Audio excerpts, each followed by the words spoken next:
अरे! आज तो ऑफ़िस की छुट्टी है। आज तो 26 जनवरी है। स्कूल टाइम में आज के दिन हम लोग कितने मज़ा किया करते थे। आज घर पे ही रह के आराम करते हैं। चलो ये भी सही है।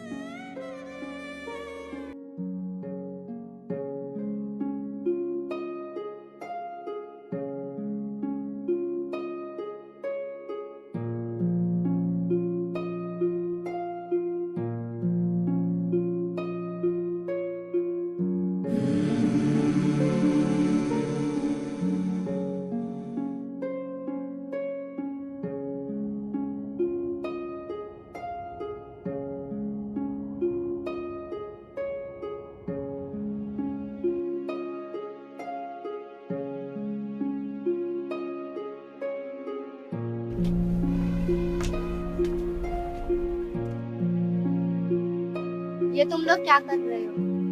दीदी आज 26 जनवरी है तो हम झंडा बना रहे हैं। दीदी हम 26 जनवरी क्यों बनाते हैं? क्योंकि 26 जनवरी को हमारे देश का संविधान लागू हुआ था। दीदी ये संविधान क्या होता है? कल तो स्कूल जा ही रहे हैं, मैडम से पूछ लेना।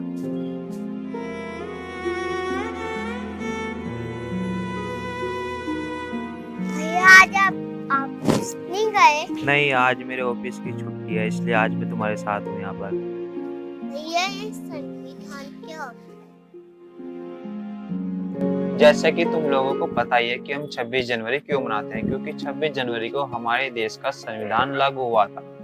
अब ये संविधान क्या होता है, जैसे कि परी ने पूछा, संविधान एक ऐसी बुक होती है किसी भी देश की जिसमें उस देश के नियम कानून लिखे रहते हैं, सरकार के दायित्व क्या होंगे वो लिखे रहते हैं, और उसमें वहाँ की जो जनता है उसके क्या क्या अधिकार होंगे उनके पास, वो सब उसमें लिखे रहते हैं। तो उन्हीं को उस देश का संविधान कहते हैं। जहाँ तक बात करें भारतीय संविधान की, तो भारत का संविधान विश्व का सबसे बड़ा लिखित संविधान है, और भारतीय संविधान को बनाना इतना भी आसान नहीं था जितना कि आज इसके बारे में बताना है। और हमारे देश को आज़ादी मिलने के बाद सबसे महत्वपूर्ण काम था वो था एक संविधान बनाना, जिससे कि हम अपने उन उद्देश्यों को पूरा कर सकें जिसके लिए हमने स्वतंत्रता की लड़ाई लड़ी थी। यह कठिन काम था और अनेक कठिनाइयां भी थी। संविधान बनाने के लिए जब संविधान सभा की पहली बैठक 9 दिसंबर 1940 को हुई, तो उनके सामने अनेक चुनौतियां थी। देश को स्वतंत्र करने की बात चल रही थी और हमारे संविधान निर्माता पूरी लगन और मेहनत के साथ संविधान का निर्माण कर रहे थे। समय तेजी से बदल रहा था।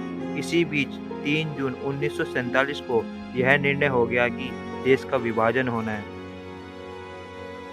इस अनिश्चितता की स्थिति के बावजूद डॉक्टर अंबेडकर की अध्यक्षता में गठित प्रारूप समिति ने संविधान सभा में संविधान का प्रारूप प्रस्तुत किया। संविधान सभा की बैठक में संविधान के प्रारूप पर 8 महीने की लगातार बहस हुई और उसमें अनेक संशोधन किए गए, और इस प्रकार संविधान सभा में कुल मिलाकर 2 वर्ष 11 महीने और 18 दिन के निरंतर परिश्रम के बाद 26 जनवरी 1950 को इसे लागू किया गया। इसलिए हम 26 जनवरी को गणतंत्र दिवस के रूप में मनाते हैं। और हमें अपने संविधान को पढ़ना चाहिए, हमें जानना चाहिए कि हमारे इसमें क्या क्या अधिकार हैं, सरकार के क्या क्या दायित्व हैं। हमारे इसमें बहुत से अधिकार मिले हुए हैं, जैसे हमें स्वतंत्रता का अधिकार है, वोट देने का अधिकार है, समानता का अधिकार है, और हमारे ऐसे बहुत से अधिकार हैं जिनको जानने के लिए हमें संविधान को पढ़ना चाहिए। तो ये था हमारे देश का संविधान।